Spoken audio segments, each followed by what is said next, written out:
I've got some Buxton Brewery. I've got what's left of a flat Dr. Pepper, a can of Red Thunder, which is knockoff by Red Bull. I've got testing. Coke, and I've got some chocolate milk as well. Yeah. So if I right. Okay, so and then I'm gonna do my clap, which is that. Hang on, Paul, you're way out of sync, mate. So you have to do that again. Well, in the end, the video's not. No, you're well out of sync. Hey, I'm saying the video's not the important. Hello, bit. Paul. What? Well, it kind of is because I need to sync the clap up to the audio. Well, it seemed to be fine when I did it. It looked fine from my end. I mean, you know. Well, it will be on your audio. Yeah, it'll be fine on your end, yeah. But it's my end. I need to see it. Yeah. I don't know what you suggest then. Everything seems to be. I'm thinking of 3, 2, 1, yeah, because then it can sync up like. You're freezing terrible, mate.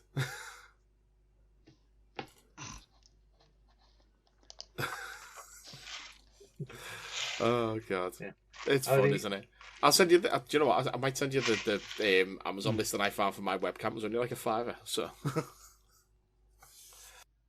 I at least have one of those because Simone has been doing her makeup videos and that, and she ended up with a spare because she broke the tripod that it goes on. So I've still got that one, and I'm gonna fix it. And when we actually start videoing, doing video shows, I've got a ring light already.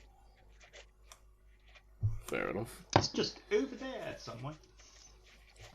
Yeah. Nice. I've got one like the webcam because I've got one of the Logitech like the high def webcams. I needed a proper stand for it, and I've actually got like a boom stand where I've got the so I've got the camera on the stand, but it's also got a separate stand that has a ring light that I can plug into the USB. Poundland have got ring lights right now with a little clamp on the side. They're like £7 or something like that. Cool.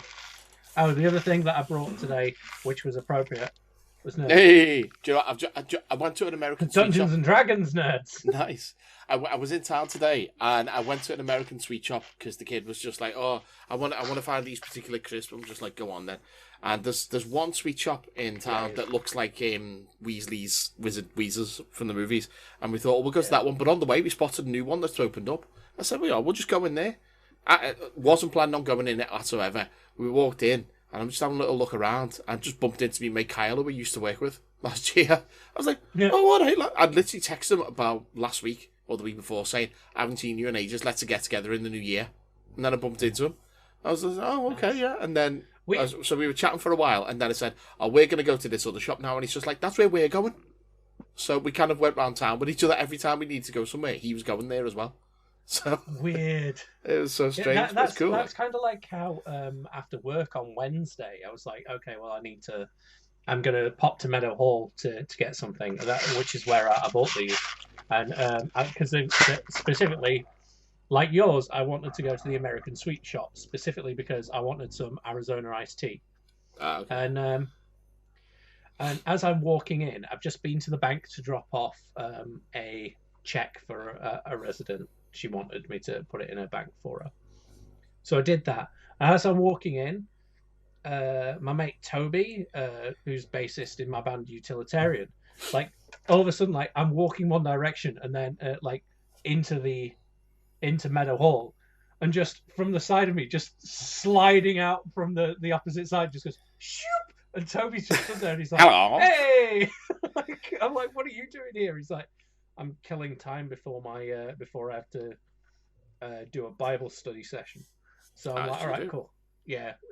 Well, his job's a priest, so it makes sense. Well, okay, fair enough. Yeah, I just ran. I love Paul using his iPhone as his webcam because he keeps freezing up all the time. So I just had a nice vision there of Paul for like 2 minutes, just going. Yeah. Yeah, that's gonna work well on. Like now where he looks kind of smug. Oh no, he changed. He's Vulcan now. Strike pose. Oh, that's the other thing I had to solve. Yeah. Fish lips Of cardboard course. box. Little fish cardboard box, you deaf twat. Weirdly, You said fish weirdly, lips. when you did that bit, that was the only time on my screen that your camera hasn't been frozen. So Every it time actually he showed you doing it. freezes, when it goes back in, he just got something new. It's like he just sat there before, and then all of a sudden, orange juice. Oh, God. Orange pop. Whatever. Oh God. Right. Are we doing? Well, this is the intro clip. I guess so.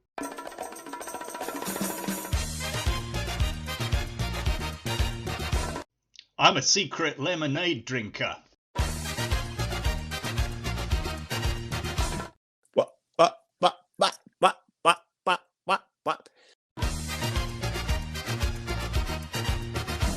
Do your own intro. I'm not your mum.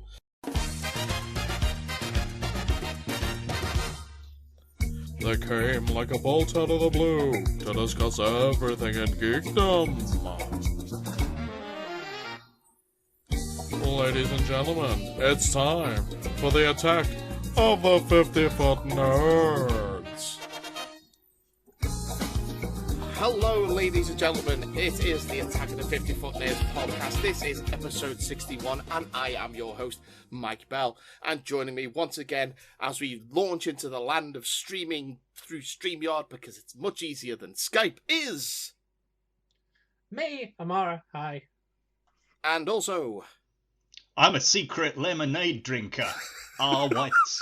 Whites lemonade.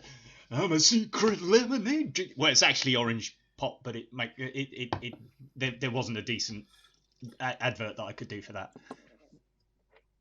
Well, we've literally only just rolled the intro clip, but that's going to be one of the little clips that goes at the beginning. Yeah. So, already, Paul has given us comedy gold. The last episode, I swear to God, because you give us such gold, literally, the last episode, I had about 9 clips to choose from the intro, and I only normally use 3. That's why I added an extra one in last time, because I could not cut them out. I've not actually listened to it. I need to go and check which clips you used. You certainly are. Oh, and speaking of previous episodes, I have spent the last week and a bit uploading all of our old episodes to our YouTube archive. Yeah, now, there's a couple of those where I've looked at the titles and gone, yeah, those didn't age well. No. Yeah. I think I know the one that you're talking about. Like specifically. there's especially some that are like, okay, it's just Is it a Tarzan themed one that you're talking about? Yeah. Yeah. That I'm looking at going, well, I'm pretty sure I was the one who made that joke. And so that makes it okay. Things, yeah, I'm allowed, so it's fine. So, well, yes, we have been uploading the old episodes. I've uploaded all 59 up until episodes 1 through 59, including some 0.5s and the 0 episode, which was our clip show from a long time ago. So you can check all those out. So if you go to youtube.com and search for the Attack of the 50-Foot Nerds podcast archive, the Beyonds are coming. I'm doing them as we speak. The specials are coming, commentaries are coming. I'll even put the all 12 days of Nerdmas, which ended up being the 8 days of Nerdmas because I got sick. They'll all be going up there as well. Oh yeah, yeah. So go and check that out. And also, speaking of things that you need to check out, we have a sponsor for this episode. Yes, today's episode 61 of the Attack of the 50-Foot Nerds podcast, is brought to you by your friendly neighbourhood Uncle Pete. You can check out his YouTube series, Nails in the Coffin, where he ranks horror movie kills and just how dumb those victims are. You can visit YouTube and search for your friendly neighbourhood Uncle Pete, or just search YouTube for Nails in the Coffin. Now it's on with the show. So, lots of bit of business to get out the way. Yeah, before you move on with the show, actually, I did subscribe to him as well. He's very good. He's a great guy. I really, really like him. And he's not well this week, actually. He's just been diagnosed with COVID, him and his wife. So get well soon, Uncle Pete. And even in the midst of his illness, he still managed to get an episode out this week. So great going to you. He's a good guy. And he's offered me next time that I am on the west coast of California, which will be the first time I get over to the west coast, he's offered to put me up for dinner. So that'll be nice. So I'll take it up on Uncle Pete. What are we doing this episode?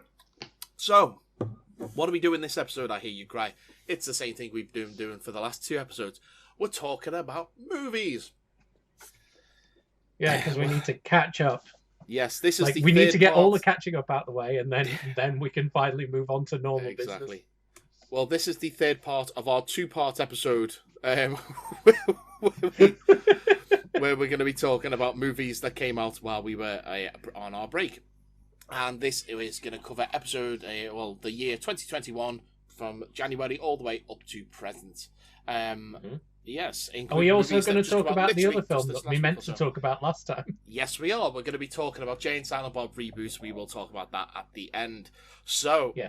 January began with Willy's Wonderland. Which I am rewatching last night, just for this.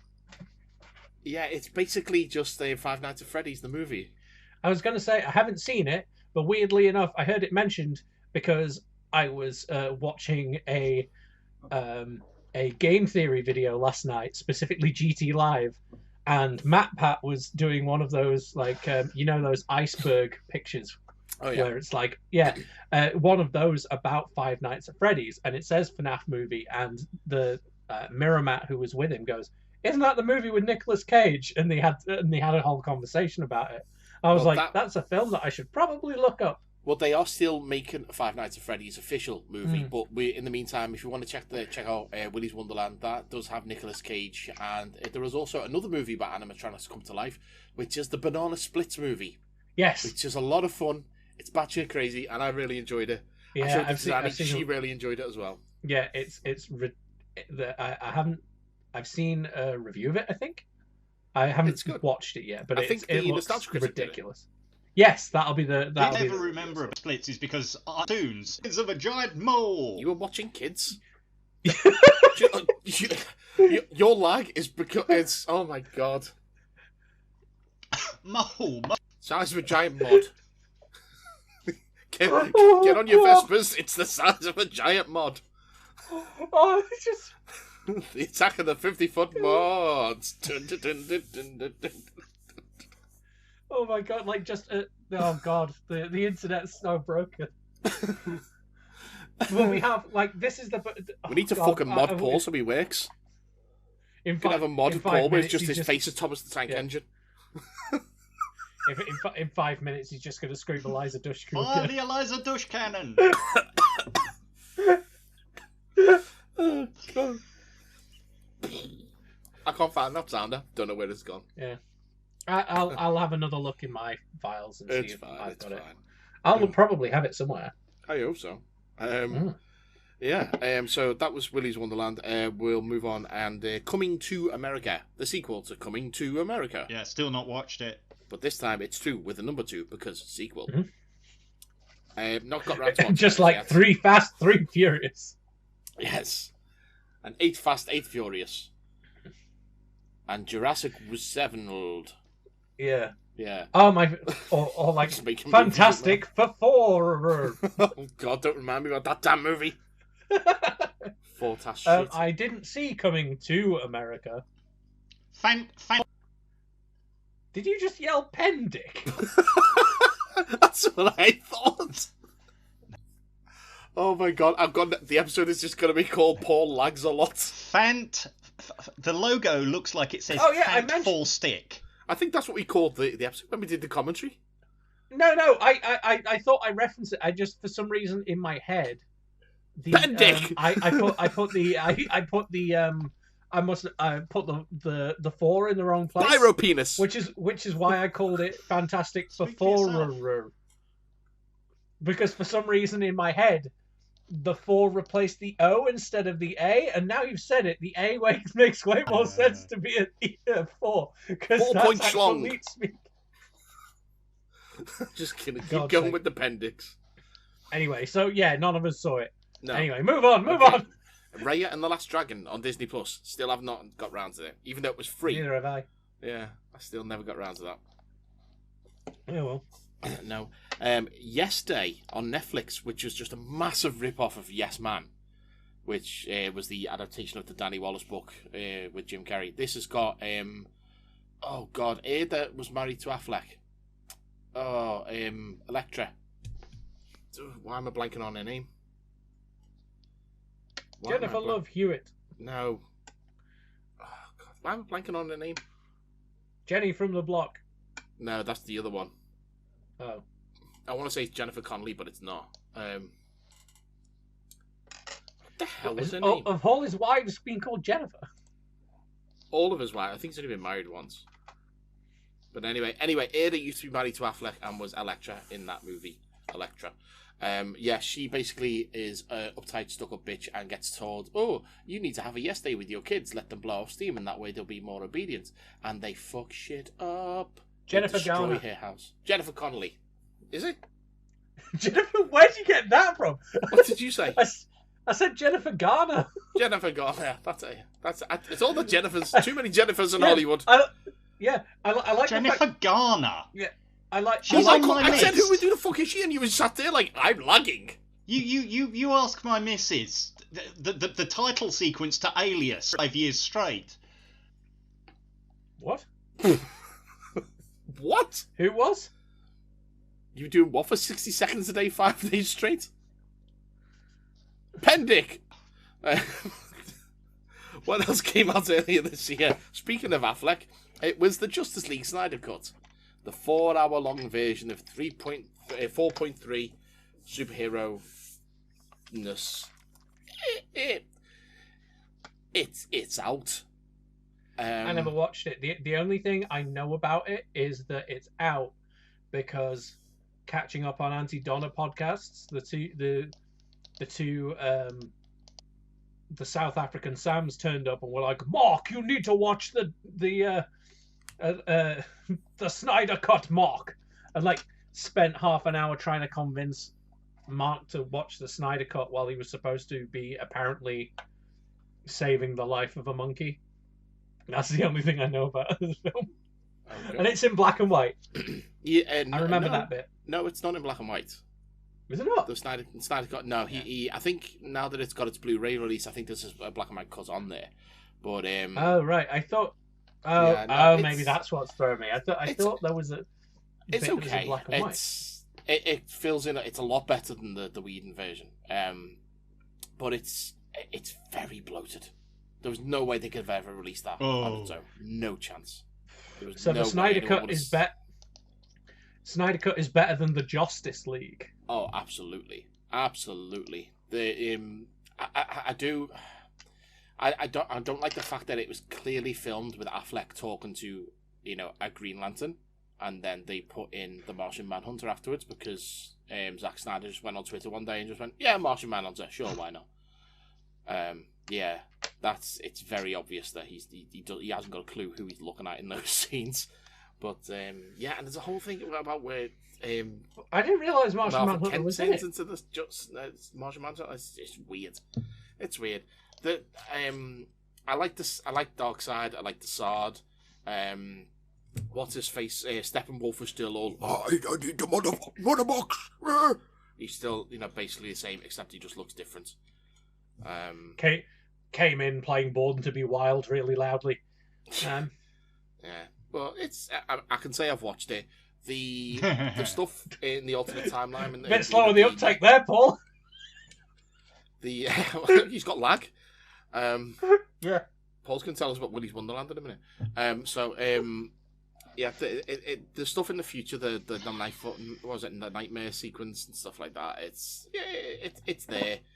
They put the Joker in it, and Batman says fuck, and that's it really. It is what it is.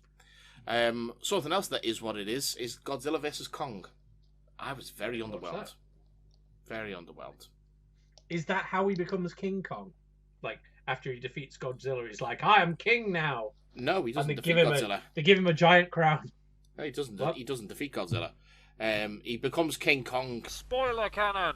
I mean, spoilers for this, if anyone still hasn't seen the movie, but by the end of the movie, Godzilla and Kong have fought Mecha Godzilla, and then Godzilla stays on the surface and is the king of all the monsters, and King Kong goes into the Hollow Earth and is the king in the Hollow Earth, basically. So, yeah, it's weird.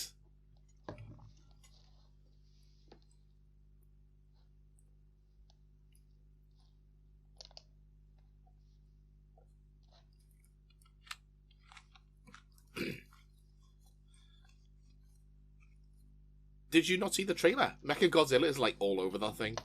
Even though they were like, shh, Mechagodzilla's not in our movie, but here it is. Oh, God, yeah, it's all over the trailer.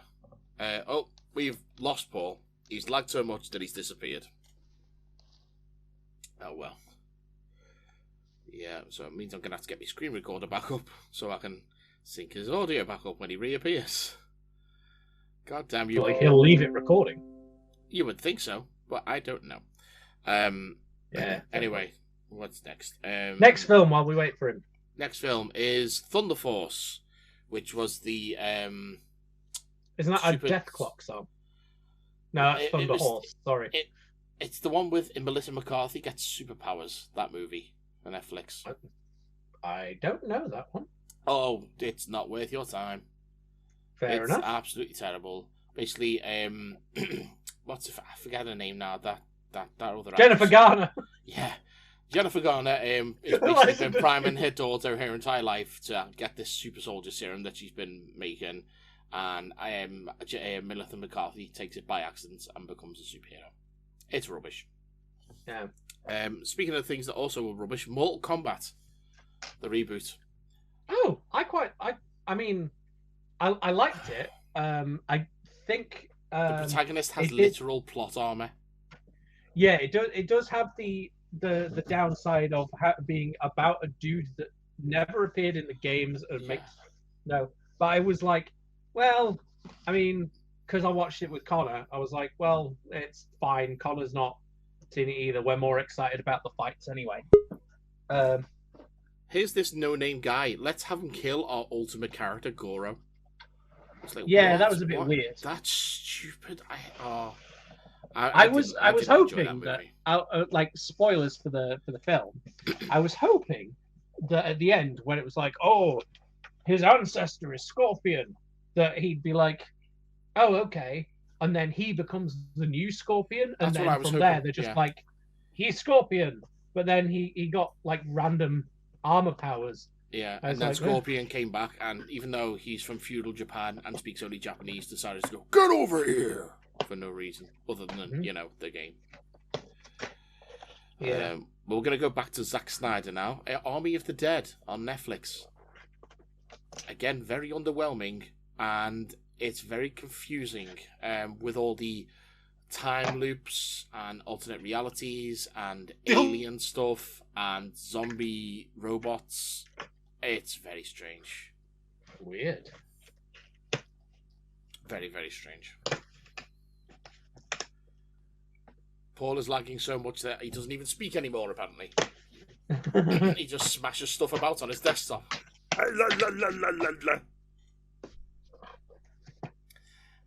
Okay. Speaking of people who don't talk anymore, A Quiet Place 2. I think we discussed this on the 2019 episode. You mentioned it because you were talking about seeing both of them when you went to see both of them in the cinema. Yeah, this was a really good flick. It opens with a flashback scene, so you can get John Krasinski in there, and it's basically of day one of the invasion, and it has all the aliens come to Earth and eating lots of people, and then it brings you right back up to the end of the first movie, and the family are on the run from the aliens, and it has one of the most, as much as the first movie had the nail in the foot sequence, and that was just like, the sequel has the foot in the bear trap sequence. Oh, ouch. Yeah. Am I getting my films confused then? I think, wait, which one was the one where they had to be quiet because they were being stalked by the blind guy?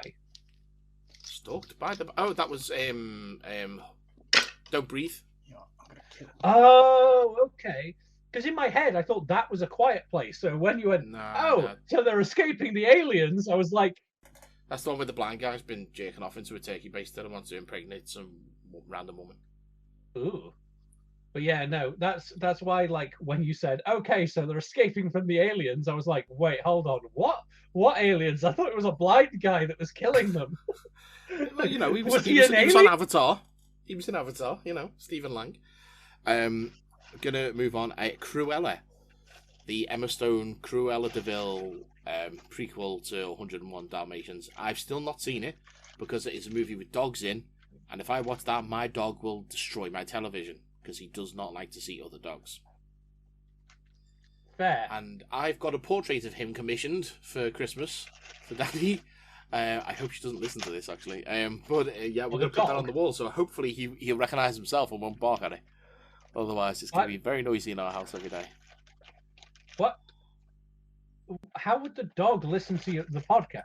No, I said I hope Danny doesn't listen to the podcast. Oh, right. I thought you said... Why would the dog listen to the podcast? Right, is that any better? Oh my god, that's so much better. Pause. Yeah, pause I've swapped back to the phone. Stupidly, the laptop, the desktop is not proving to be particularly reliable. Whereas, to be fair, you could get on the call thanks through Apple, this you seem to be saving us. I mean, to be fair, you could be on the call through this and just record the audio. Yeah, on that's the what desktop. I do. That's what I do. Well, yeah. So have you still got the desktop? I'm recording your Audacity. Yeah, the Audacity's still running, and I've got got the microphone. So there we go. Cool. That's fine. But yeah, no, it's because I thought you said. I didn't realize you said, "I hope Danny doesn't listen to this." I thght you said, "I hope he doesn't listen to this," and I was like, "No, wait." I said, "Hope she doesn't listen to this." Is the dog at the door like just going? I wonder what I have for Christmas. I don't know why your dog sounds like Daniel Craig. My dog sounds like when this. he's on I want to know what Marmalade. I'm getting for Christmas. Yeah. I actually bought him a Christmas present today. I'm going to stop him while I was in town. And I got him some doggy mince pies as well, so he can join in. You're such a nice doggy, Daddy. I am. So he got me a mug for Father's Day. That said to him, to my dad, thank you for being awesome and picking up my poo. So, a dog mince pie is filled with like normal meat mince. Then I don't know. I really haven't got a clue. I just seen it in Poundland and thought sold. Yeah, I got a head in the post. Well, The Conjuring 3. Oh, wait. That turned up. I haven't seen The Conjuring 1 or 2. Conjuring 1 is really, really good. Conjuring 2 is decent. Conjuring 3 just falls on its ass and dies. Oh, it's useless. I actually genuinely forgot I'd watched it up until recently. That says a lot. Yeah, I went to see this in the cinema, does. and I don't remember it at all. It's yeah. If I think on it carefully, I can remember bits of what happened, but the plot is just completely nonsensical, and it's supposed to be based on Amityville as well, or rather the murders that predate the events in the Amityville, the haunting. Amityville, the house on the hill. Oh, don't speak to me about Amityville. There's about 7,000 Amityville movies, and it's just not even worth it. I'll talk to you about the first one, and possibly even the second one, but not the Ryan Reynolds one. Don't speak to Josh. Don't say the word Amityville to Josh. You'll give him memory seizures. Seriously, the guy has to drink to watch any more Amityville movies. Speaking of other movies, I thought you meant Paul's child. No. That's why I was confused. The Fear Street movies on Netflix, they came next. Now, I caught bits of this when Kath was watching it, and I mean, were they the ones where it's like 86 and yeah, there's 1984, there's a 1666, and one that's set in 1995 or something like that, I think. It's like the one with the girl from Stranger Things. And, yes.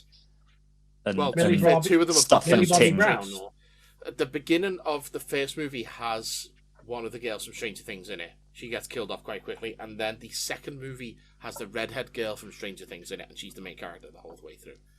Oh. And she's in, and both of them, I believe, are in the third one as well, because there's a whole thing where when they go back in time, they tell the story using the actors from the first two movies. It's a bit weird, but they're decent, especially the 80s one. It's great. It's such a Friday the 13th pastiche. I love it. I really enjoyed the kill in the first one with the meat slicer. Oh, that was good. Oh, that was so good. Nice. It's basically Goosebumps for adults, though, because they're based on R.L. Stein books, aren't they? Yeah. Oh, cool. Yeah, Robert Louis Stevenson, to give him his full name. They're good. I really, really enjoyed them. I do a lot better than I thought they were going to be.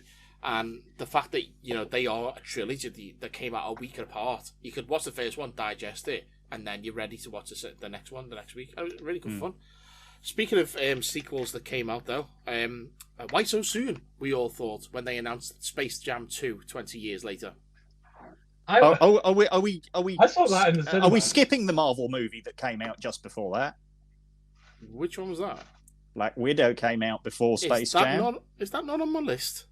It's just before Fear Street Part 2. It came out the same day. How on earth did I miss that? I do apologise. Black Widow, I really didn't think much of. I really enjoyed it because it was, you know, it's basically, so, yeah, the Marvel movies are Marvel does this, Marvel does that, and that's basically Marvel does a Bond movie but doesn't take itself entirely too seriously, which is why you've got the whole great family relationship between Natasha and the rest of her assembled family from back when she was a KGB spy, or, well, you know, they were spies and what have you. And you know, especially the sister relationship is great. And you know, so White Widow's basically taking the piss out of Natasha's landing pose and going, oh, so embarrassing. Florence Pugh was great in it. She's the highlight of the movie for me. David Harbour, great. Rachel Weisz, okay. Taskmaster and that whole reveal, oh my god, I no. There's plenty about it to like. Not my Taskmaster. I'm hoping that with the new Hawkeye series, with Echo being in it, she'll be more of a Taskmaster than that one was in that movie. We'll talk about them. Actually, do you know what? Screw it. Let's talk about the Marvel TV shows now. We had WandaVision at the tail end of 2020, I believe. I really saw loads of memes about it. That was such a good show. I finally watched it, and yeah, it was good. I really enjoyed it. The Marvel shows are appointment viewing in our house. Yeah. So me, Kath, and Josh were always watch. I mean, admittedly, we're a little bit behind this week, so we've only watched one Hawkeye instead of two. But yeah, we are usually pretty much on top of the Marvel shows on Wednesdays or Fridays. WandaVision was great for me because it was basically just a deep dive into this one's fractured psyche. She's just had such a horrible life, to the point where she fell in love with a robot. That's how messed up her life is. And she couldn't even bear the thought of losing said AI, and created this whole town just to cope. And it's just a walk through. I think that's a deeply unfair way of describing Viz as, you know, a robot. Well, okay, he was as real as you or I. He just happened to not have a flesh and blood body or have been created by any of them. He was as much a person as any of us, and so that says that, you know, the relationship between Viz and Wanda was absolutely as real as anything that, you know, the rest of us experience. I'll fight you to say anything else. But that's what the show is to me. It's about. Yeah. It's an essay on grief, and it was beautifully handled. And I mean, the music by the Lopez's, who did the music for Frozen, they did such a great version of each, you know, the theme for each time period. And then the whole Agatha All-Along song, which has been nominated for a Grammy, for God's sakes. And it's just a great little monsters pastiche. I love Agatha All-Along. They were perfect pastiches of each of the periods. Joshua got excited about, you know, having Little Wiccan and Little Speed showing up. Because, I mean, we're pretty much convinced that... Got to build to them, Young Avengers. Yeah, well, that's what I was just going to say. We're convinced that we're heading towards Young Avengers in some way, shape, or form. Yeah, absolutely. I mean, it would make sense. Yeah. Well, then the next show that we had was Falcon and the Winter Soldier, which eventually became Captain America and the Winter Soldier. Yes. Because Falcon finally got that shield. Yes. Yeah. He finally accepted it. He already had it. Well, he just didn't feel that he was worthy, so he gave it to the Smithsonian, who, like complete idiots, said, yes, American government, you can give it to a complete nut job. I think this show suffered from the pandemic, in as much as you can tell there was stuff in there that would have been a lot more topical but they decided to cut it out for reasons, understandably. Yeah. And it suffered from the reshooting as much as the villain in the Flag Smashers. They really were badly done to, and she just didn't feel like a credible threat. Yeah, it did. I still think she was really good. What's her name? Who was in Solo and who's in the cast of the Willow TV show. It does have that thing where, like, as much as I enjoyed it, as someone who is very much in, like, the real life versions of, like, quite a lot of the topics that it touched on, especially like activism and shit like that, it did strike me sometimes where it's like, it's weird that it's like, oh, these activists are fighting because people are trying to extricate them from their homes. Why are they the bad guy? And stuff like it was a bit. There's there are activism bits for that, like, and then there's also, turning to terrorism because of that, and that's Yeah, I mean, it basically said like, oh, this one person went too far or whatever, which it's fine, but it's like, well, it's like Insulate Britain, for example. Insulate Britain are just a bunch of knobheads who cause an inconvenience by gluing themselves to the floor, but if they got a bomb and blew up a road, that's different.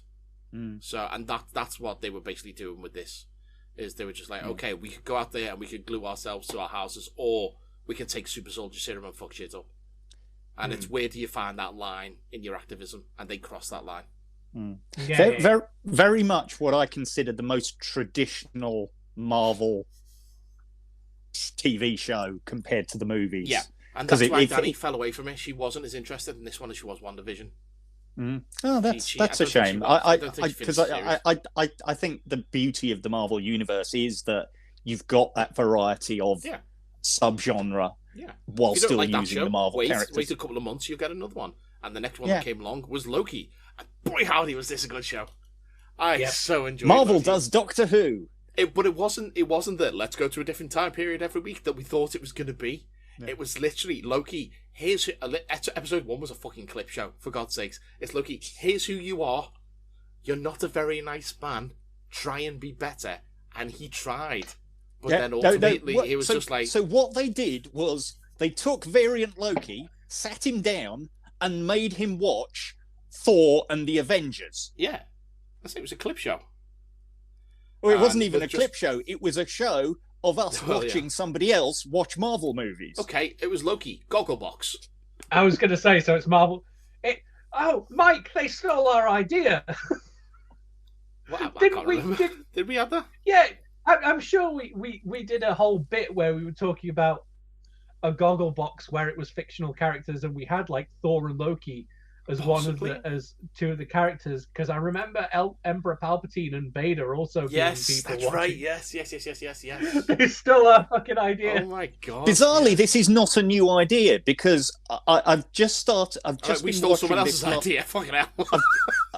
I've just been watching this last week, season 2 of the '90s X-Men cartoon. Yeah, they did it because there's part 1 of those interminable time travel with Bishop, and the episode is entirely him watching an episode of the X-Men, basically, to find out what he then has to go back and change in the second episode. Show me more and all that. Yeah. Oh god.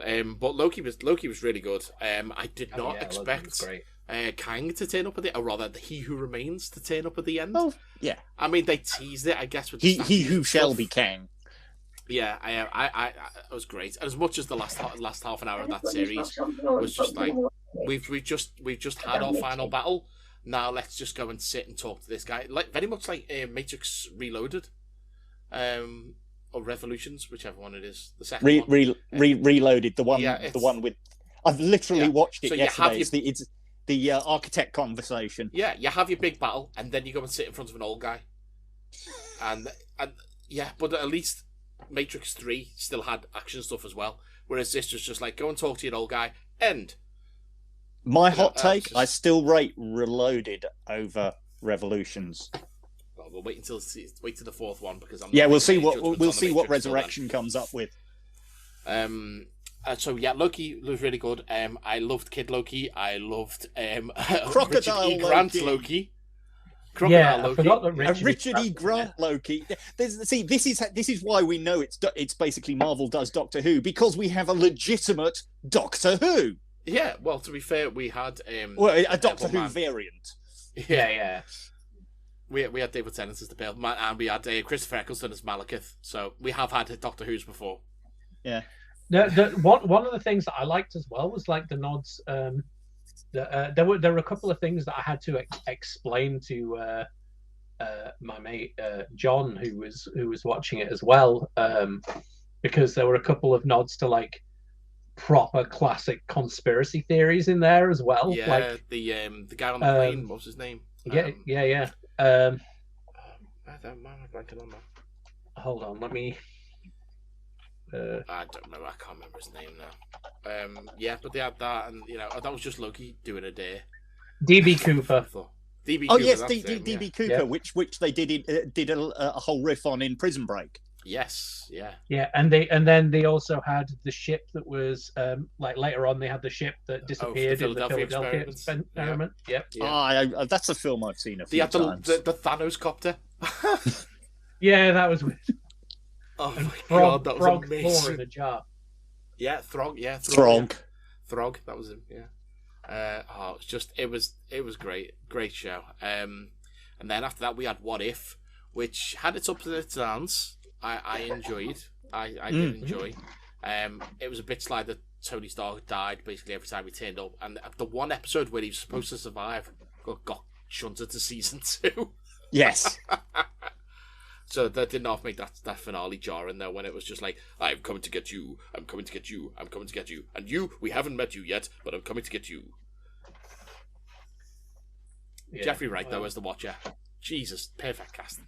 Yeah, I could listen to that guy read the phone book. He's fantastic. Have either of you watched Westworld? Yeah, of course. Oh my no! God, I mean, that's another one that's on my to watch. He's awesome as Felix in the Bond movies. Yeah. That's why I saw him in Casino Royale. He's going to be Commissioner Gordon in Rob Batman movie. Oh, cool. Yeah. Yes. Oh, he's fantastic. He's been to Liverpool Gotham. Yes, he has. Yes. No, I could listen to Jeffrey Wright all day with that time, space, reality. These the things, blah blah blah blah blah. Oh God, that intro. Fantastic. That explains something. Spoilers. Hint. I don't know what you're talking about. That's not a hint of the Christmas special at all. And then we're finally moving on. We've got Hawkeye, which has just come out now. Episode 1 and 2 just dropped on Disney Plus a couple of days ago. That's a damn good show. Yeah, I really enjoyed episode Considering 1. it's fucking Hawkeye, it's a really good show. I haven't watched it yet, mainly because I don't like Jeremy Renner. But you know what? Watch it. It's really good. Do you know? You don't even have to watch it for him. Watch it for Haley Steinfeld. She's great. She is fantastic. I liked her in Bumblebee. So when she was cast as Kate Bishop, I liked her in the Pitch Perfect movies. She's a good actress. She's a very good actress. Perfect for that role. And I love how they explained how Hawkeye has now got hearing impairment. Yeah. he's walking along with his hearing aid in. Have you seen this one? It's in episode 2, isn't it? Yeah, I've only seen episode 1. Oh, they've actually added the death thing, yes. Yeah, awesome. They explain it in episode 2. I mean, this is spoilers, but whatever. It's not really a spoiler. As you know, he's deaf in episode 1. So he's walking along, and he walks on the outside of Kate Bishop, and she's just like, walking on the outside, smart, I see, you're trying to protect me. And he's just like, no, it's just I can't hear her from the other side. And he taps his hearing aid, and she goes, oh, what happened? And he just cuts to Clint smashing through the window in Avengers, being caught up in all kinds of explosions and smacking his head everywhere, and he just goes, it's a multitude of things. Let's face it, he's the only one without superpowers, and he keeps getting caught up in all these explosions. I love that. I mean, Black Widow doesn't have superpowers, but because she's a sneaky one. She's stealthing in everywhere. You know what? There's so much I could pick from that, just the first episode that I've watched, but that number. Yeah. I am so looking forward to the soundtrack to this show. They've put it because out. Rogers the musical. That whole song is out. You can get it. Yeah, it's on YouTube, I believe. Yeah, and then the whole sequence of seeing little Kate during the Chitauri invasion and why she basically is Hawkeye's biggest fan. I love that as well. So, yeah, really, really, really enjoy it. And it's the first time that they've done a proper holiday set thing. Well, I mean, I know Iron Man 3 is set at Christmas, but they didn't really make a big deal out of it. Whereas this feels like it's a, this one's set at Christmas, I think. It's set at Christmas. It's 6 days to Christmas when the show starts. Yeah. It's got Christmas music in it and everything. It's a proper Christmas story. Mm-hmm. No wonder you like it then. Yeah. The most wonderful time of the year. And thank you for another intro clip, Paul. In my head, like, that also explains why, in my head, I was trying to remember what happened in the trailer. And all I could think was the idea of Hawkeye trying to fight a dude to get a Turbo Man. Again, spoilers, shut up. We're going to jump back to movies then, and we're going to go back to something... Is that a spoiler? What? Space Jam 2. We're going to jump back to Space Jam 2. Oh, hello? You know, I only ever actually got round to watching the first one this year, so it's probably going to be another 20 years before I see this one. Do you believe you can fly? Do you listen to the words of a... Do you believe you can touch the sky? Well, he touched something, and now he's... less said about that, the better. Yeah, I watched Space Jam 2. I quite enjoyed it. I've still not seen it. I'll be honest, it took me a good 10 years or so to see Space Jam 1, so... Fair enough. I saw it. I thought it was very much, it is what it is, which is stupid fun, and the fact that, like, compared to the first one, and, like, I'm stealing a nostalgia critic thing because he said it in his review, but it is an accurate thing where it's like, compared to the other one, which is funny, but it doesn't, like, it tries to take itself, like, it's trying to take itself too seriously, if that makes sense, like, despite it being a comedy. Yeah. This one is intentionally sort of like giving a wink and a nod to the audience, going, it's so tongue-in-cheek. Yeah. I mean, it's like, hey, look, here's the Penguin, here's Mr. Freeze, here's a child murderer, here's some rapists. Because, you know, Pennywise and the Drew's got to show up. Got to get them dollar bills, you're licensing, motherfucker. And I said, I liked the idea of them going, hey, we need to find the tunes, and they're all in, like, different properties and stuff. Yeah. That was fun. Okay, something that wasn't fun was M. Night Shyamalan Ding Dong's Old. You know, the movie about the beach that makes you old. I haven't seen it yet. I haven't seen it. No particular rush. No, neither have I, so we'll just move swiftly along. Yeah, I'm not in any rush because basically there's a lot of essentially child abuse in that movie. So let's not talk about it. Suicide Squad. Or rather, The Suicide Squad. Jungle Cruise. Beg your pardon? Jungle Cruise first. I've still not seen it yet. It's on again. It's animals and stuff, so I can't really get around to watching it. I will see it eventually. Yeah, no, it's good fun. It's really good fun, and I'd watched the Disney Plus documentary about the Jungle Cruise ride. Yeah, I saw that just before. So you'll get a lot. You'll get a lot of the gags if you know about the ride as well. The backside of water. Yeah, the backside of water. Yeah, exactly, that sort of shit. So, really good fun. I mean, I never thought that I'd say the words Dwayne Johnson and Jack Whitehall in the same film, and also Jack just call Whitehall. Him The Rock. Everyone calls him The Rock. No one calls him Dwayne Johnson. Well, okay, The Rock and Jack Dwayne Whitehall Johnson in. You say in Rock the same film, but Jack Whitehall also holding his ground. You know, as a character and as an actor, yeah. Do people still care about Jack Whitehall? I don't hear anyone talk about him anymore. No one talks about him here either, apparently. Okay, moving on. Suicide Squad. We still watch. We still watch his travels with his dad. We find him perfectly entertaining. So the only comedy that I've watched recently, like I'm sticking to like I mean, Bo Burnham had his special out this year. I don't know whether that's on the list because I don't know whether it comes on the movies. movies. Movies. Yeah, fair enough. Because Inside was good, and also I'm supposed to be plugging something, and I've forgotten his name. For sake, hold on.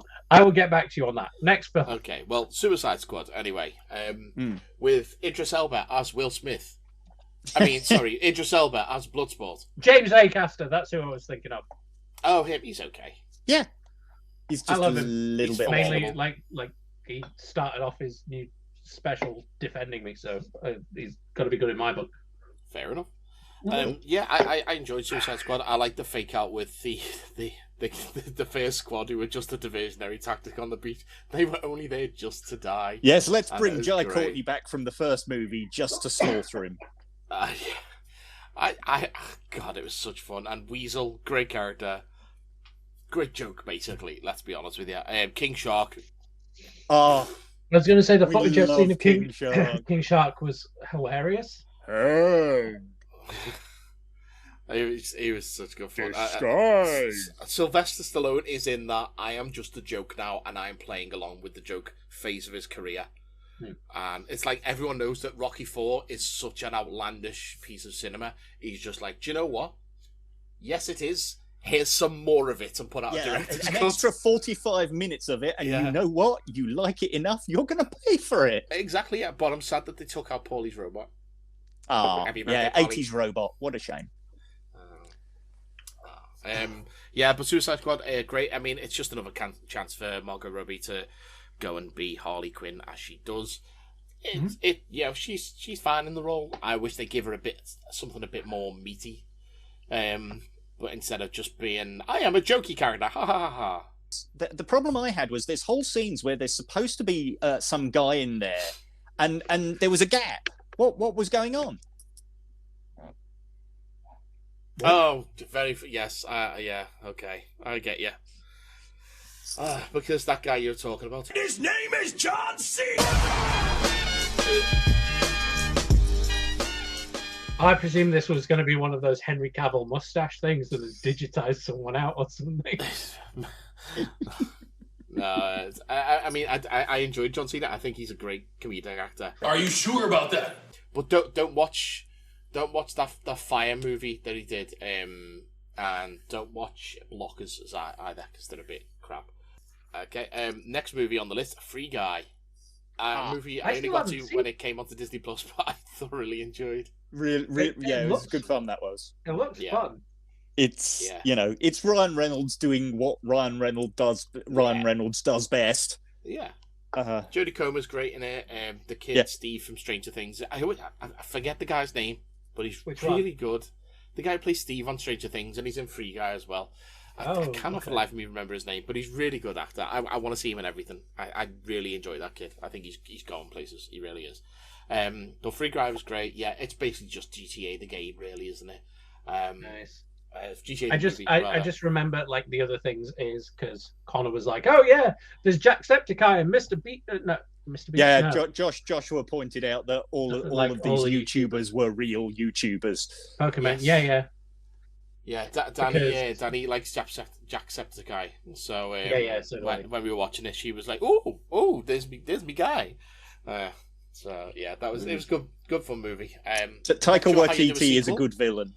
Yeah, well, Taika Waititi's great. I'm not sure how you do a sequel, but we're getting one. So let's see.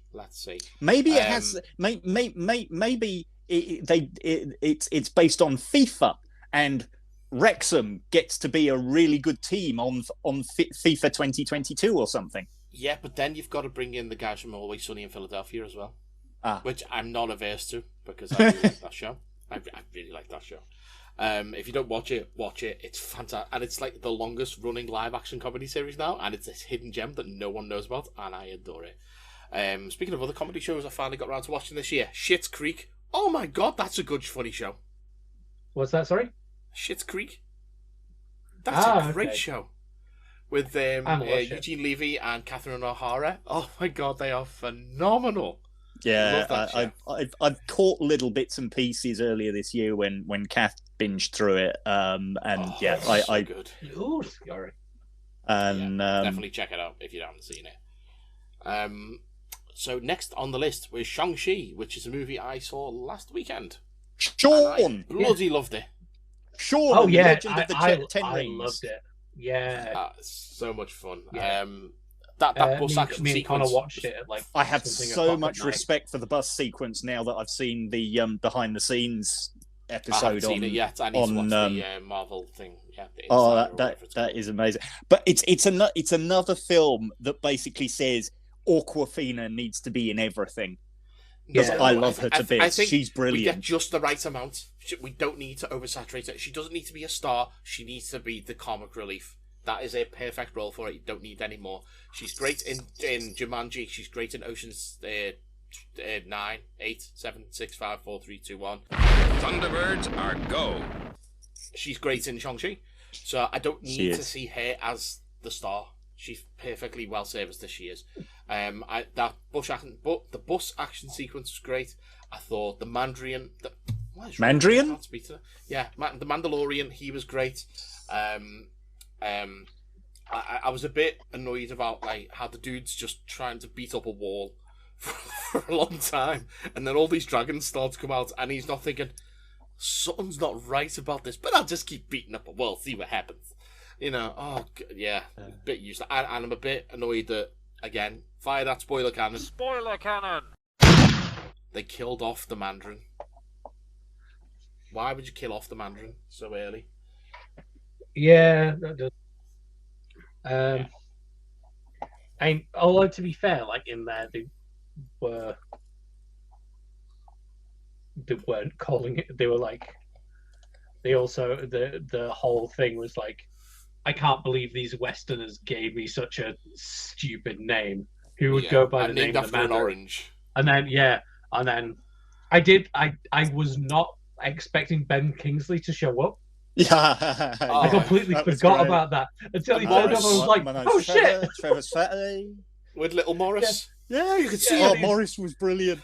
I loved how they confirmed that Trevor was from Liverpool. Yeah, Yes. And it's Trevor's last name, an actor from Liverpool. Liverpool. And he had a little like- bit more of a John Lennon-y twang to his voice. This Yeah, time, yeah. Or a little bit Oh, of my Paul favourite McCartney part was when he was talking about watching Planet of the Apes.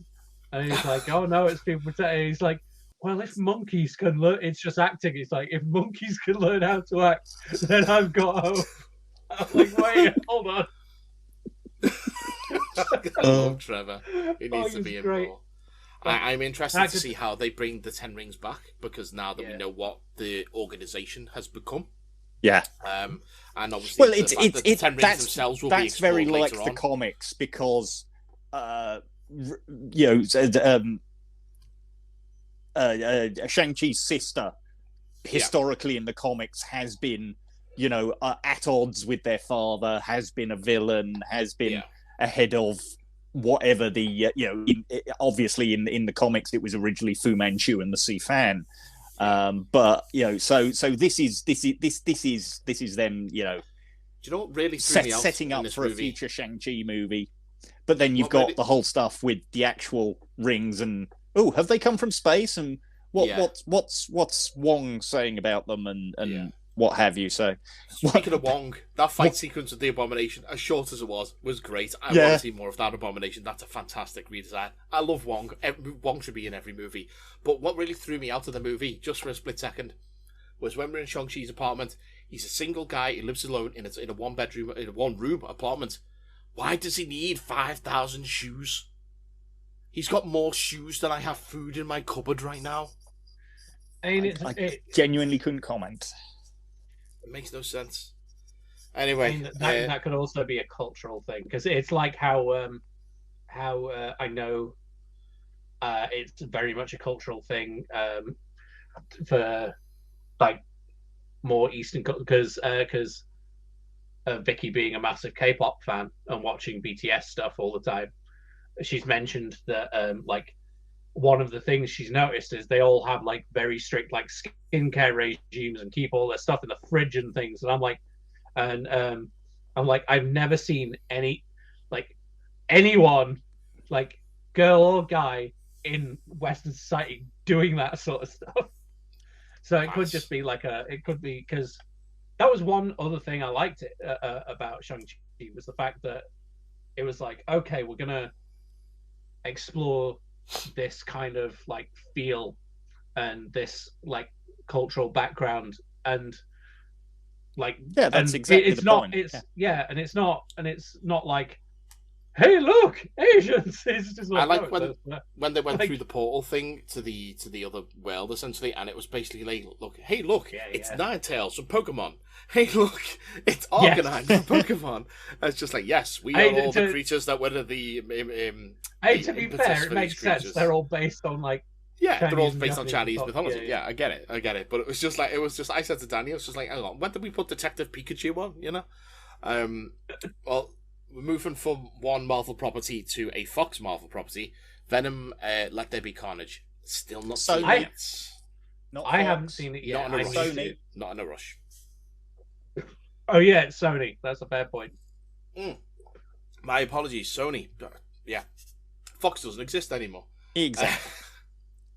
Sony. Do beg your pardon. Yeah, the Sony Universe of Marvel Characters, I believe, is the exact name right now, because it used to be the Sony Pictures Universe of Marvel Characters. Spunk. But yeah, they realised and changed it, so now I think it's just I think it's the Sony Universe of Marvel. So This is actually one that like that I've seen it. This is actually one I've been to the cinema to see, and it was 90 minutes. Yeah. It didn't outstay its welcome. It was good fun. It had some, it had some great just basically, what they should do. Venom is gay. What they should do is do a Venom sitcom, which is just which is Tom Hardy talking to himself as Venom, as the odd couple. That would work. I'm sure. Give honest trailers enough time, they'll work that out, mate. Nice. The only reason I haven't watched it yet. The only reason I haven't watched it yet is because of the age rating and Connor being too young to go in. Because when we were originally planning to see it when it first came out, I looked it up and realized it's a certificate 15, and with him being 12, I'm like, well, can't get you in. Let's watch Shang-Chi instead. Yeah, which turned out, Shang-Chi was a great film. Yeah, and but I'm looking into how to watch Venom with him. I'm sure you'll be able to. It'll be on the Netflix soon. Somewhere. Yeah, it will. Right, I know Paul's gonna have a lot to say about this. I haven't actually seen it as yet. But No Time to Die. The name's Bond. I've had no time to watch it. Okay, yeah, I How much marmalade does he eat? Not enough. Damn it! No, I should eat all the marmalade. Okay, so how does he take no rope to the balls again? Not be? So what, Paul? How spoilery do you want me to not be? I believe I have read spoilers, so what we'll do is we'll give the audience the chance to decide. We're gonna fire the spoiler cannon. Spoiler cannon. Okay, go. Okay. All right. Let's put it this way. It's definitely it caps off the previous 4 films. It does what they've been doing all along, which is taking what they've done previously, building on it, expanding it. So Bond. We saw Bond at the end of Spectre, going off into the sunset, and having his happy ending. And then we pick up pretty much where that left off. So we have a whole sequence where that actually goes completely to shit. Right. Great action sequence, exactly what you'd expect from the Bond films. And then we have a big, time jump, and we get there's all right. I've got to make a point of this. Right, this has happened to me twice in recent years. So No Time to Die and The Last Jedi. Basically, we've had the casting of a stand-up comedian randomly showing up in the middle of a film that's dragged me out of the movie. So basically, Hugh Dennis shows up in the middle of a sequence, and it's not like it's a blink and you'll miss it. Oh, you're talking about Adrian Edmondson in Star Wars, right? Okay, yeah, that still completely sucks me out of the movie. because it's not Right. it's an Imperial sidekick. It's look, it's Aid Edmondson. Right, I get you. So, and I had exactly the same reaction in No Time to Die. Hugh Dennis shows up as a this kind of laboratory technician during this robbery in a lab for the weapon. The weapon that basically Bond ends up chasing around for the rest of the film and what have you. And it's like it's exactly the same situation. It's not look, the situation was in it. Here is a character. It's look, it's Hugh Dennis, and I imagine it has something to do with Phoebe Waller-Bridge writing the script that he's ended up in this, but who's to say? Cool. I mean, Rami Malek's a good villain. I think in some respects he's somewhat underused, which is a shame because I really rate him. I think Lashana Lynch was a great new 007. And I like the sort of antagonistic relationship between her and Bond. All the returning characters are great, including the aforementioned Jeffrey Wright. And the ending, without giving the ending away, is the only way that this story could have ended. But it has to be said, right at the end of the credits, it does say James Bond will return. How he'll return? Who can say? We shall just have to wait and see. They can just swap to the next character. The next Bond. It'll be a full. Say that there's another 007 in it.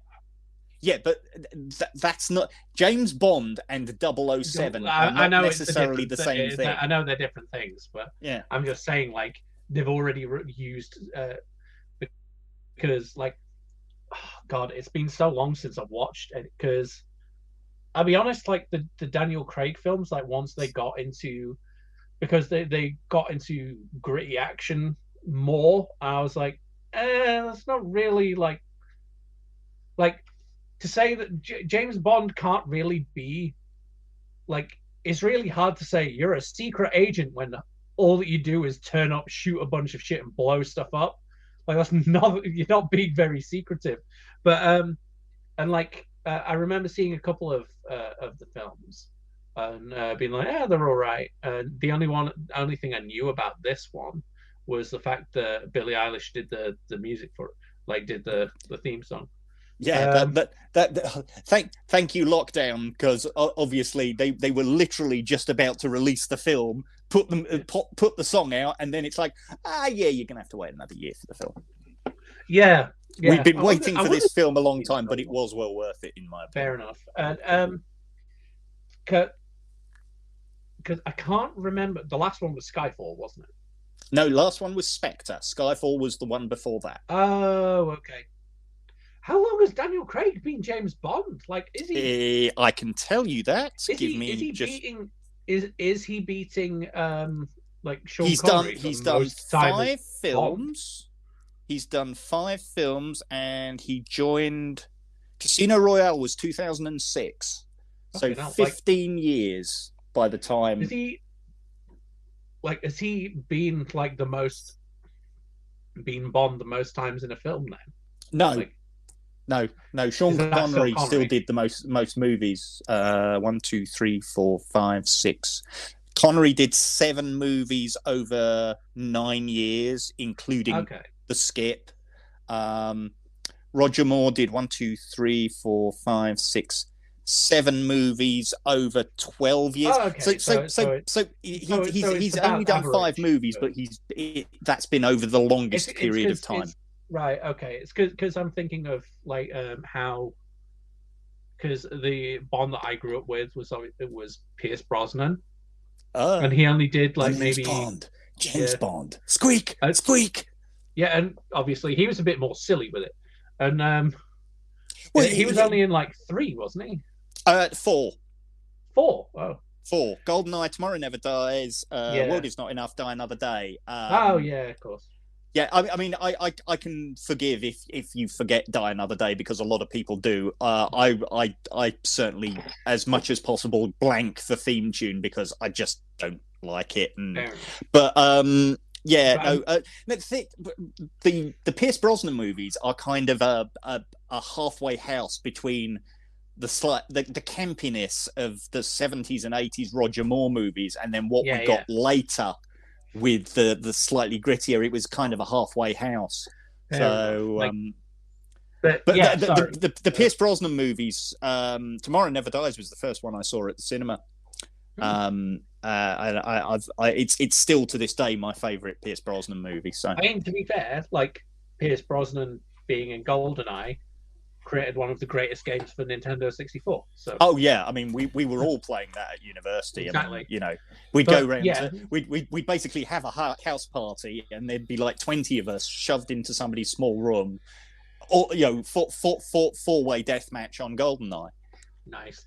But no, what I was originally going to say was like, because I can't remember what happened in the previous ones. Is it basically like at this point, like coming up to the start of the newest film, that James sort of like, am I misremembering that like he's gone rogue, which is why there's another 007? No, he retired. Or he retired. He basically fell in love in the last movie and retired to go off into the sunset with her. And as I was saying earlier, the film sort of picks up pretty much where that left off, with the two of them together, and then everything goes to shit. I thought that James Bond was the code name, no. He's a person. I keep forgetting. 007 Watch Josh's timeline. It confirms that James Bond is one person. Right. Okay. Lashana Lynch is the new 007, and like I was saying before, there's a lot of antagonism. I say Bond doesn't seem to be overly asked about it. It's and Lashana Lynch's character is kind of nudging him, going, "I'm the new 007. Doesn't that piss you off?" And he's kind of, yeah. And then the relationship between them develops to the point where, spoilers. She says to him, I think he should be referred to as 007 from this point onwards, and it's like, okay, yeah. Not that we as an audience weren't anyway, but so anyway, there we go. Oh, okay. Cool. Next movie on the list is Halloween Kills. Either of you seen that? Not yet. No. Okay, don't worry about that one. Move on. Dune. Either of you seen that? No, still need to see that. But I do want to see it. Like, I've heard good things about it. I'm a little bit annoyed that only adapts like half of the first story, but half of the book. It's getting a sequel. Stop. Yeah, but at least we are. We are getting the sequel. Anyway. Cool. That's the Eternals. Marvel's Eternals. Not seen it yet. I meant to watch this the other. I've got Ghostbusters and Eternals in the cinema to go and see, so probably going to see at least one of those this week. Yeah, me and Connor were gonna see Eternals and Ghostbusters Afterlife at the same time, but we were gonna split in half. Now we were gonna go see one and then have food and then go see the other, but we got in a little bit late and then we decided to have food first, so we decided to go see Ghostbusters because that was more of a priority. Fair enough. Well, yeah, Eternals. The trailers look impressive, but I'm in no rush. It just doesn't grab me. We'll move on to Ghostbusters then, seeing as Amara's just mentioned it there. I haven't seen it. I'm going to go this week, though. I'm very I'm probably going to see that first because that came out first. Yeah. Good. Like, I enjoyed it so much. Like, is it a worthy threequel? Yeah. Like, oh god, it's the best. Like, there were parts where both me and Connor are sat there going, yeah, like this. Like, so it's a Ghostbusters It's a Ghostbusters for the old generation and the new generation. Yes, it is, because like. Okay, good. That's what I was wary of. Plus, I spent the entire time. The girl character Phoebe, who's basically the main one of the main characters, right? She's the main granddaughter. That's no spoiler to say. Yeah. Oh, that isn't a spoiler, right? Okay. No, it's in the trailer. Okay, cool. Right. So yeah, Egon's granddaughter. That because I couldn't remember if that was in the trailer or not. Which doesn't make sense time-wise for him to have had a granddaughter when in 1989 he had no children. But anyway, that we were aware of. True. Mm-hmm. But like it does, it kind of covers that in the film, but you'll see. Okay. But fair enough. like when it was, to be fair, the films in the 80s, it's 2021. That's like 40. That's nearly 40 years. There's plenty of time to have it. 2020. Well, the movie would have been set 2020, presumably, because it was supposed to come out last year. Ghostbusters 2 was 89, so that's 31 years to have a child. It's doable, but the time frame is bloody close. The event says it's like when they're referring to the original thing, it says it happened in like 84 or something. Yeah, Ghostbusters 1 is 84, Ghostbusters 2 is 89. Quite firmly set in because it's set in New Year's Eve 1989. Ah, fair enough. It explicitly says that in the movie. If only there was a YouTube video that talked about the timeline of the Ghostbusters movies. Yeah, if only there was some kind of YouTuber out there who actually looked at movies, looked at all the evidence involved in the movies, and worked out the order of events. Some kind of movie timeline channel.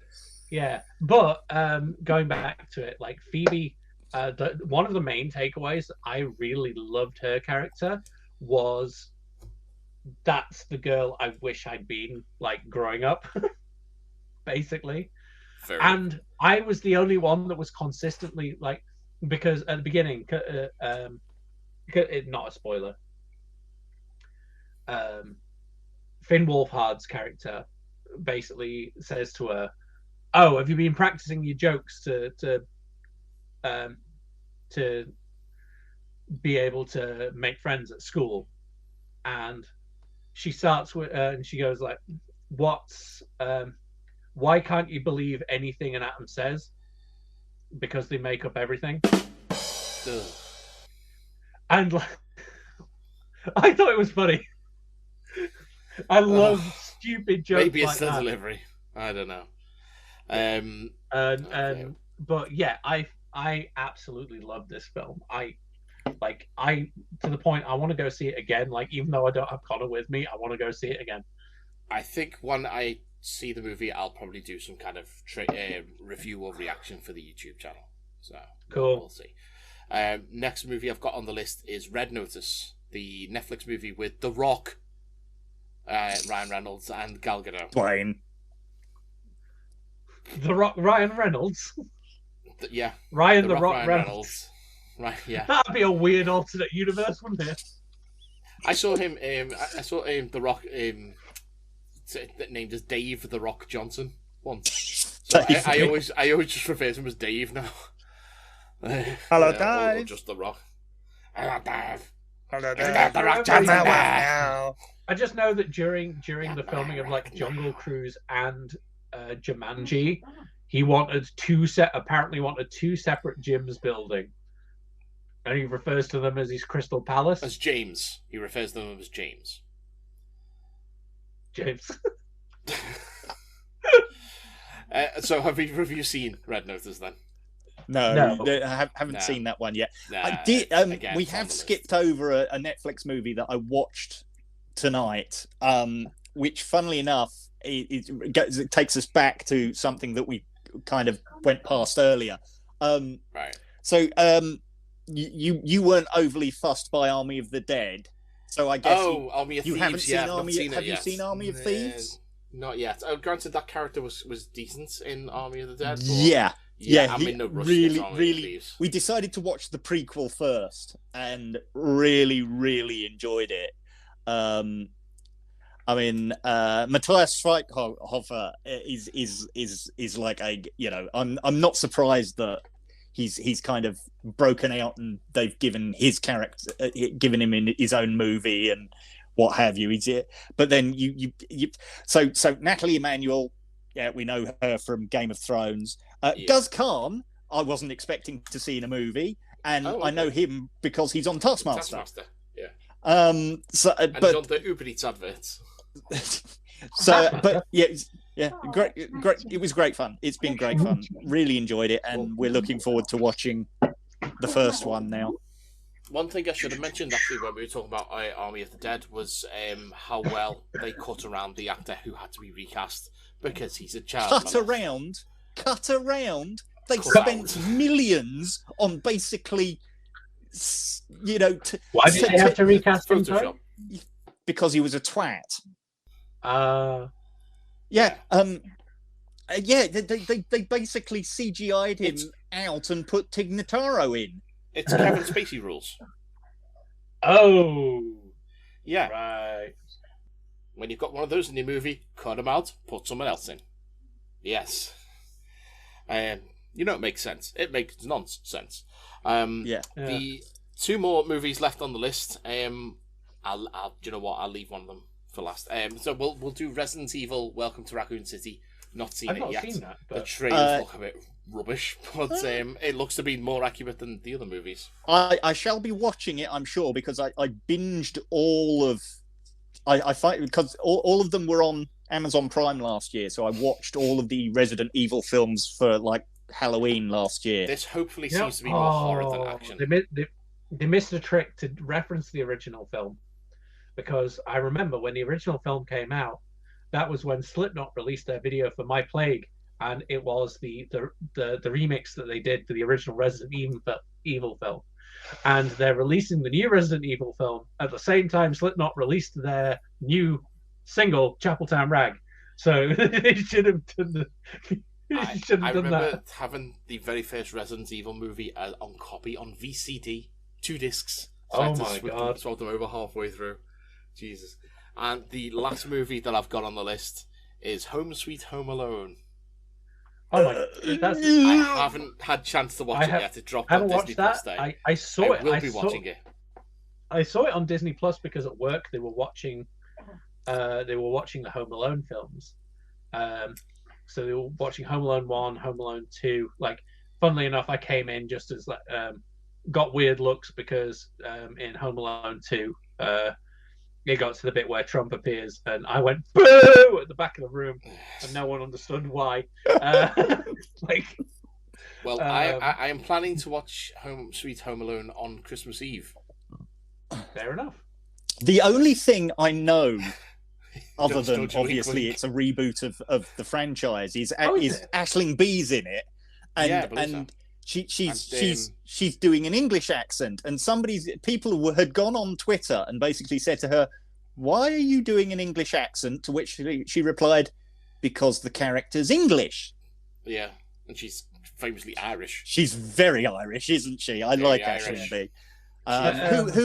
Who has just been announced as being in Doctor Who on New Year's Day. Yes, cool. So. Should we quickly talk about Doctor Who? Along with what's her name from Father Ted? Oh, Miss Doyle. Go on. Yeah. Go on, Doctor. So, have a cup of tea. Should we quickly talk about Doctor Who then? Just because literally we're almost at the end of the show, so I want to isn't it getting just better and better every week? Well, hold on, Paul. Before we discuss Doctor Who, we of course have to play the Doctor Who sounder. Ooh, diddly dum, ooh, Doctor Who news. So, Paul, so last time we convened, I believe episode 2 of Flux had aired, and now we've had episode 4. Yeah, we've just had Village of the Angels. So, Once Upon a Time, quite clearly written as a standalone episode, and then was shunted into the 6-part story, and is fantastic. You think? Come on, that's so standalone. No, what? Given that it's basically the whole point of the episode is getting the Doctor to where she's basically being recalled by the Division, and it turns out that the Angels are working for the Division. Well, we're skipping ahead here. That's we're skipping ahead. Let's go back to episode 3. First of all, where the Doctor I will and the preface companions this were by shattered saying, across time. last time I said, I'll watch those, and I haven't yet. Okay, well, we'll just try and get through this as quick as we can. So it's episode 3, fine. I think.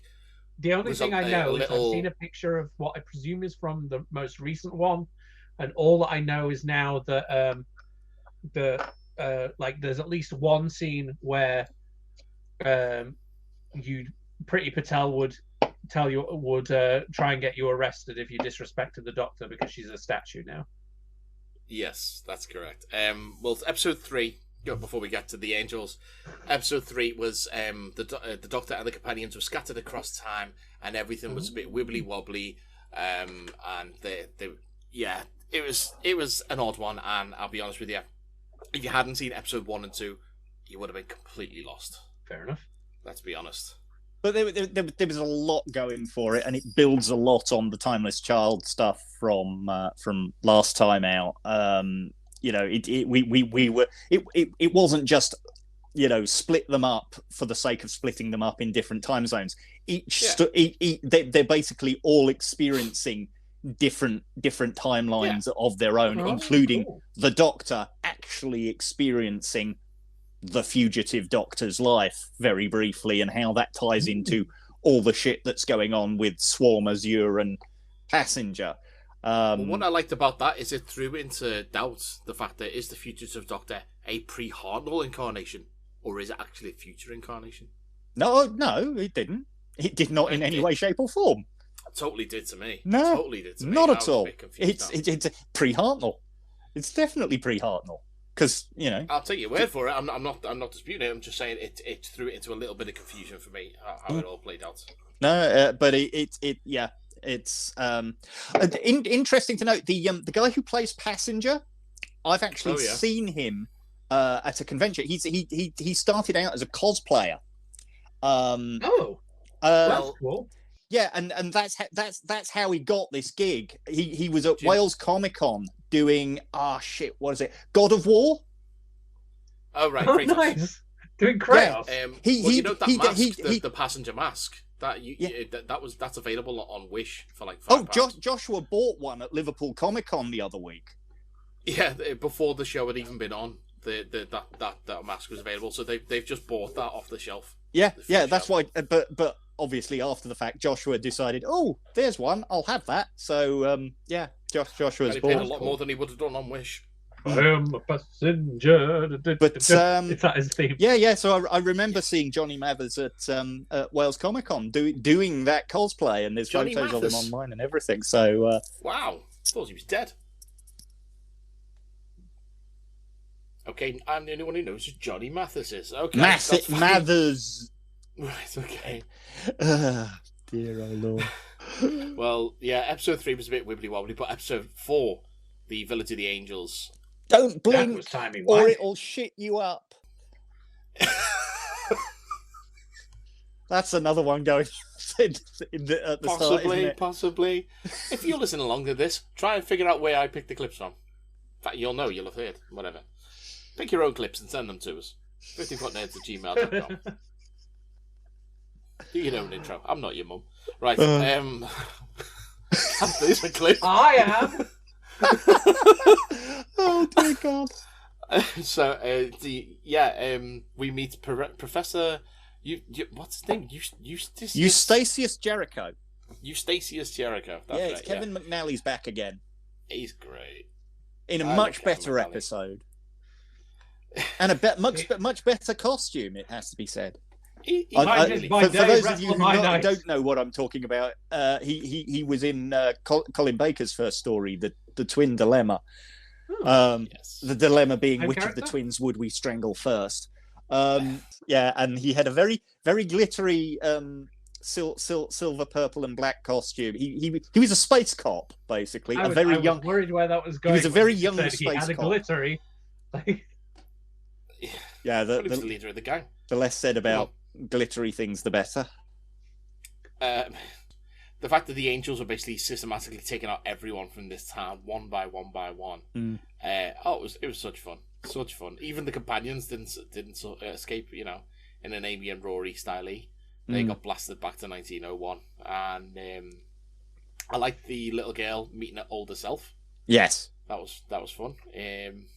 And then, as you say, that ending with the Doctor, becoming an angel. Oh, creepy as hell. Creepy as all fuck. if the image of an angel itself becomes an angel, then every time that you look at an angel, your brain has to process that. So there's an angel in everyone's brain. Yeah. So yeah. But well, speaking of angels and brains, that was a fun little sequence when Contact, when the Doctor mind melded, as it were. Good. I enjoyed it. Yeah. I enjoyed it. I'm interested to see where the show goes from here, and how they can kind of angel the Doctor. Well, I guess we'll find out this coming Sunday. Maybe Sunday. we will. Maybe we won't. Who knows? The next knows? episode is Survivors of the Flux, and we've got some old friends coming back. Mm-hmm. Oh, and this episode on Sunday also just had Neil from The Inbetweeners saying up. Yes, it did. Blake Harrison. Yes, as one of the last survivors of the universe. Yes.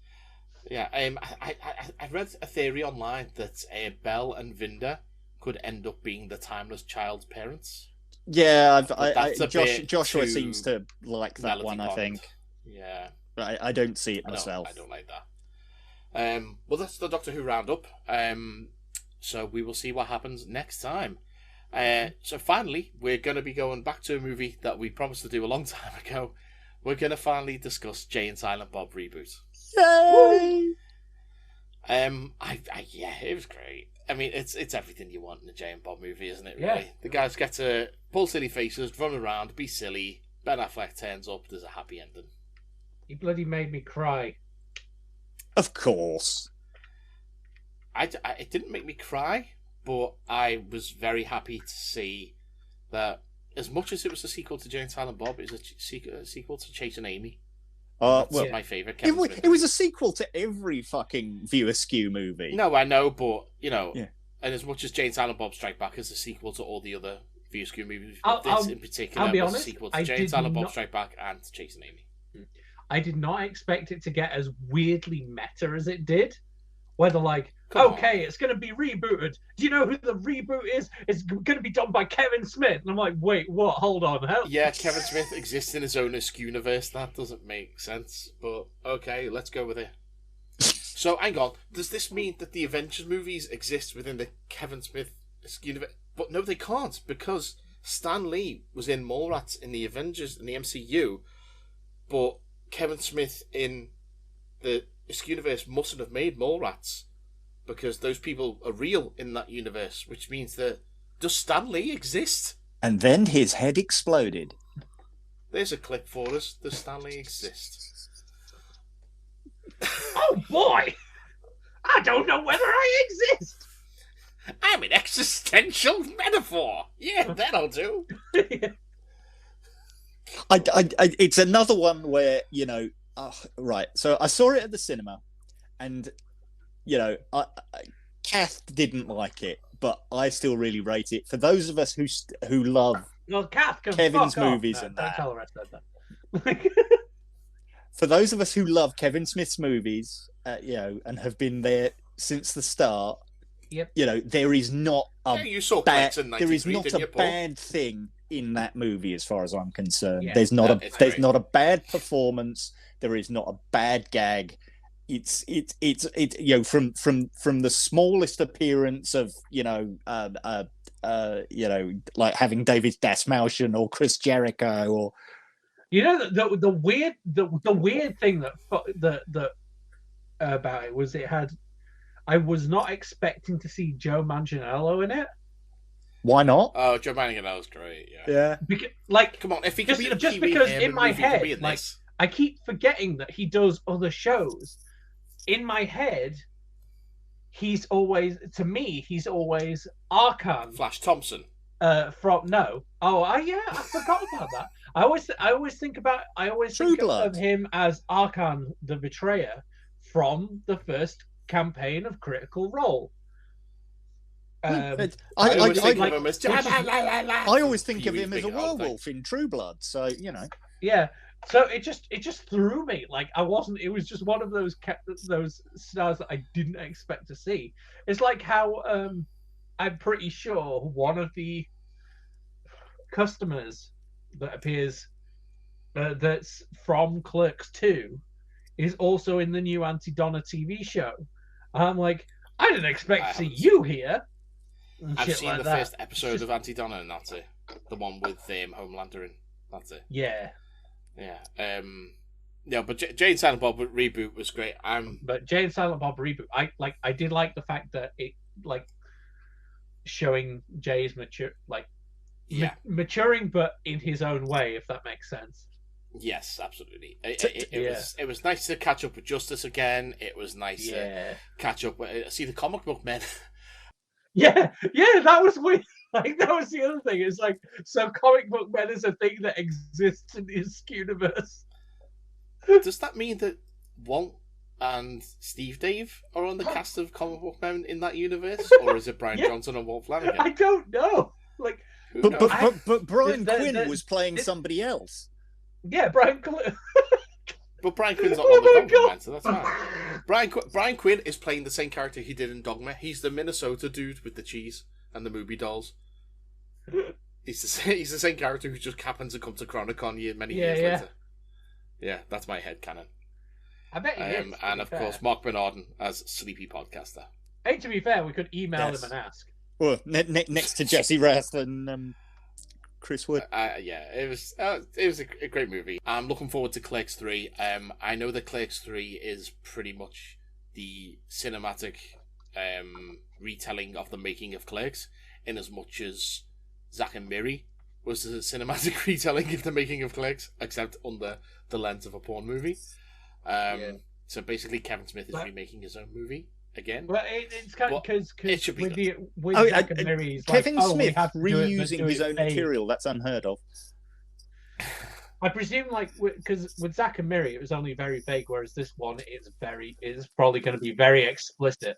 And let's make a movie where we work using our friends. Come on, it couldn't be more the making of Clerks. Yeah, but I guess it was the making of Clerks as done by Judd Apatow, whereas Clerks 3 will be the making of Clerks as done by Kevin Smith. Yeah, but if Kevin Smith exists in the View Askewniverse, hasn't he already made Clerks? He must have just done other things. He must have made Beetlejuice Goes Hawaiian and The Death and Return of Superman. I'm pretty sure they refer to him as the guy who made Cop Out. But what did he do before Cop Out? He's only done Cop Out. Beetlejuice Goes Hawaiian. And... What? He made Beetlejuice Goes Hawaiian, and he made The Death of Superman, including a giant spider. Yeah. Yeah. And that's what he did before this. To be fair, because there isn't any I know there's actor crossover, but there's no character crossover from. Is there any character crossover from the Askewniverse to the True North trilogy? Character-wise? No. There's crossover between those two movies. I presume that it's just because I presume in Askewniverse, Kevin Smith is that weird guy who made the film about the dude who gets turned into a walrus. And that's the only thing he's done. Started on that. There is crossover in as much as Zack and Miri is in the Askewniverse because Brandon St. Randy turned up in Jane Silent Bob Reboot. Yeah. But that is the only non-Askewniverse movie that is since linked to the Askewniverse. Mm-hmm. Yeah, which is why I'm thinking Tusk and Yoga Hosers don't, and neither does Cop Out. No, which is why I'm thinking when Jane Silent Bob Reboot, they're like, oh shit, that Kevin Smith guy, I'm pretty sure they say they refer to he's the one that made the film about the walrus. Yeah. And presumably he made Death of Superman, like you said, with the giant spider. Yeah. And then he moved on to the weird walrus movie and Yoga Hosers. Maybe instead of in the Askewniverse, Scott finished his script first when they left the Toronto Film School, the Vancouver Film School, sorry. Yeah. And maybe Kev produced his movie and then this is the kind of thing that makes me want to be like, why can't we get Kevin on the show and ask him? That'd be so cool to be like, hey, what do you think about this idea? And we're just putting these ideas, and he's like, I never thought about it that way, but yeah, you're right. Yeah. That totally seems like the ideas that he would have. On that bombshell, then we're going to wrap things up there. If you've enjoyed everything that you've heard this evening, then you can let us know. primarily, that is by going to Twitter, which is at 50footnerds. That's FIFTYFOOTNERDS. Or you can catch me on my own personal Twitter, which is at Mike G. Bell. I've got two. I've got at Bolts of Exoth, and I've got at Amara Lunera, which is AMARA LUNAERA. And as usual, I am still just the one. It's at Auton Scouser. We've got a website that you can visit. It's 50footnerds.co.uk. You'll be able to find the archive of every single episode there. And as I mentioned, you can also find them on YouTube, which is youtube.com/. In fact, I haven't got a / for it yet. That's youtube.com. I will sort that out before this episode goes up. So it will be 50footnerds.co.uk/archive or archive.50footnerds.co.uk. Okay, and for the time being, just go to YouTube and search for Attack of the 50-Foot Nerds podcast archive. If you just want to see the regular videos that we put out, you can go to video.50footnerds.co.uk or go to youtube.com/50footnerds. We've got a Facebook for those of you who still use that. It's facebook.com/Attack of the 50-Foot Nerds, and that is 50FT. You can email us, 50footnerds@gmail.com. Why don't you cut together your own intro clips and let us know what you think? And of course, if you want to be kind and if you want to let us know that you enjoyed the show, you can contribute to our virtual tip jar, which is Patreon, patreon.com/50footnerds. You get access to everything from as little as $1, and if you want to be more generous and give us more, then please, you're more than welcome to do so. And of course, for this episode, I would be remiss not to thank once again our sponsor, which is your friendly neighborhood Uncle Pete. You can check out his YouTube series Nails in the Coffin, where he does rank the silliest kills of all the horror movies that he deems fit to look at. He ranks them from 1 nail in the coffin all the way up to 4 nails in the coffin, and you can check him out over on his page. Just search for your friendly neighborhood Uncle Pete, or just search for Nails in the Coffin. You'll find him. Thanks, Uncle Pete, for sponsoring episode 61 of the Attack of the 50-Foot Nerds. And that is in the can. So, for this episode, I've watched all the movies for the last 3 years. I've been... Naughty girl. What? He went, I've been, and I went, naughty girl. Don't tempt me.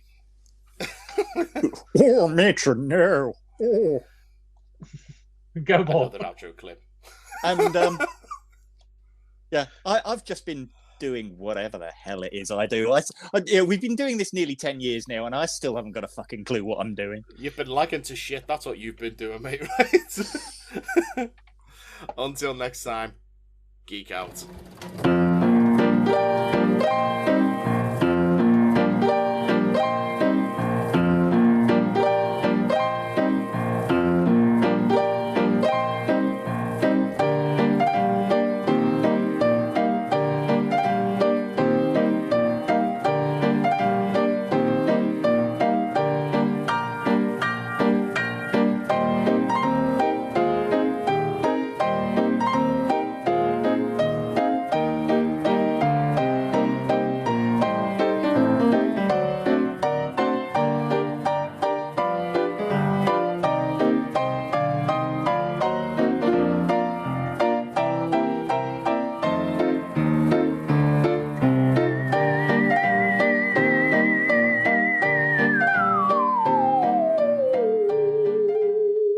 If you've enjoyed the nerddom in your ears, then please follow us on Twitter at 50footnerds, or email us anything except spam at 50footnerds@gmail.com.